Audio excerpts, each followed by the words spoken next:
میری حیثیت ہی کیا ہے، فی الوقت میں کیا ہوں اور آگے میں کیا ہونے والا ہوں، پہلے میں کیا تھا۔ تواضع خاص پیدا کرنے کی صورت یہ ہے کہ انسان حق سے عدول کرنے والے لوگوں کا خیال ذہن میں لائے اور باطل میں منہمک ہونے والے لوگوں کا خیال ذہن میں لائے۔ وہ تصور کرے کہ ابلیس اور بلعام باورا جیسے بزرگ، ایک زمانے کے بزرگ رہ کر کے وہ لوگ کس طرح سے گمراہ گری میں مبتلا ہو گئے اور ان سے ان کی عبادت اور ان کی بزرگی سب کی سب سلب ہو گئی۔ تو اس طرح سے تواضع عام اور تواضع خاص پیدا کرے۔ یہ جو تینوں چیزوں کی حقیقت پیدا کی گئی، جو حقیقت بیان کی گئی تینوں چیزوں کی، حسد کی، اس کے بعد اجلت کی اور پھر تکبر کی، ان تینوں چیزوں میں آخر میں سلوشن ان کا موجود ہے۔ بندہ اس پہ غور کرے کہ آخر یہ چیزیں کیسے دور کی جا سکتی ہے۔ اب ان کے بعد یہ چونکہ دل کی پوری بات بیان ہو چکی ہے، دل کے متعلق جو جو دل میں بیماریاں، دل کو خراب کرنے والی چیزیں ہیں، اب اس کے بعد نمبر آتا پیٹ کا، شکم کے بارے میں۔ پیٹ کی حفاظت بھی انسان کے لیے ضروری ہے، پیٹ کی اصلاح بہت ضروری اور لازم ہے، اور پیٹ کی حفاظت بھی نہایت ضروری اور لازم ہے۔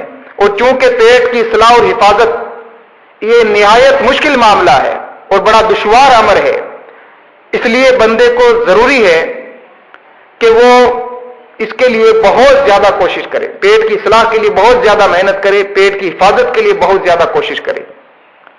پیٹ کے بگاڑ کا اثر بہت گہرا ہے، پیٹ کی خرابی کا نقصان بہت گہرا ہے، اور یہی پیٹ ہی تمام جسمانی قوتوں کا معدن اور منبع ہے، خزانہ ہے تمام جسمانی قوتوں اور طاقتوں کا۔ اور یہ پیٹ ہی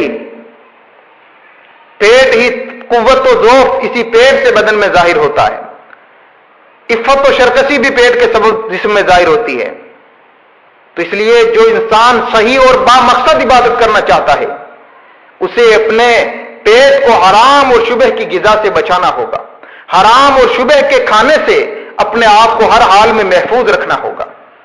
اور اس چیز کی یعنی حرام اور شبہ سے بچانے کی 3 وجہ ہیں اپنے نفس کو، اپنے پیٹ کو۔ پہلی وجہ یہ ہے کہ جو انسان حرام اور شبہ کی غذا کھانے کا عادی ہوگا، حرام اور شبہ کے کھانے کا عادی ہوگا، تو اسے دوزخ کی آگ میں جلنا پڑے گا۔ تو اپنے آپ کو دوزخ کی آگ سے بچانے کے لیے ہر حال میں اسے حرام اور شبہ کے کھانے کو چھوڑنا ہوگا۔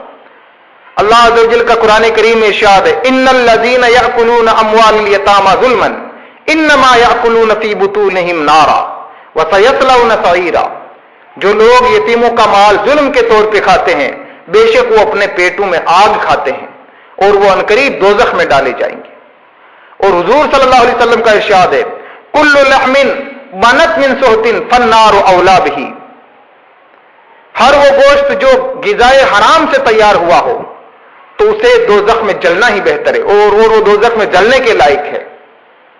تو اس لیے دوزخ سے اپنے آپ کو محفوظ رکھنے کے لیے حرام چھوڑنا ہوگا، شبہ کا کھانا بھی چھوڑنا ہوگا۔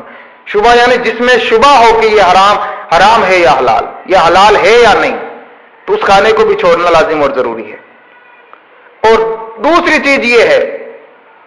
وجہ یہ ہے جس کے سبب پیٹ کی حفاظت ضروری ہے، حرام اور شبہ سے بچانا ضروری ہے، کہ حرام اور شبہ کی غذا کھانے والا شخص مردود بارگاہ الہی ہوتا ہے، اور ایسے شخص کو اللہ تبارک و تعالیٰ کی عبادت کی توفیق نصیب نہیں ہو سکتی، اور ایسے شخص کو اللہ تبارک و تعالیٰ کی بندگی کی توفیق اور اسے ہمت نصیب نہیں ہو سکتی، کیونکہ ایک طاہر اور پاک شخص ہی اللہ تعالیٰ کی خدمت اور اس کی اطاعت و عبادت کا حقدار اور سزاوار ہوتا ہے، اور جو ناپاک یا غیر طاہر شخص ہوتا ہے وہ عبادت کے قابل نہیں ہوتا۔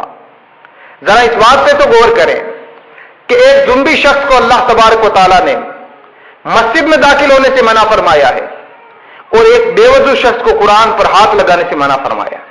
اللہ تعالیٰ کا ارشاد ہے، وَلَا جُنُبًا إِلَّا عَابِرِي سَبِيلٍ حَتَّى تَغْتَسِلُوا۔ اور نہ ہی جنبی شخص مسجد میں داخل ہو سکتا ہے سوائے کوئی مجبوری میں راستہ عبور کرنے والے شخص کے۔ بغیر نہائے، بغیر غسل کیے کوئی جنبی شخص مسجد میں داخل نہیں ہو سکتا سوائے مسافر کے، مجبوری میں راستہ سفر کرنے والے کے لیے۔ اور دوسری جگہ فرمایا، وَلَا يَمُسُّهُ إِلَّا الْمُطَهَّرُونَ۔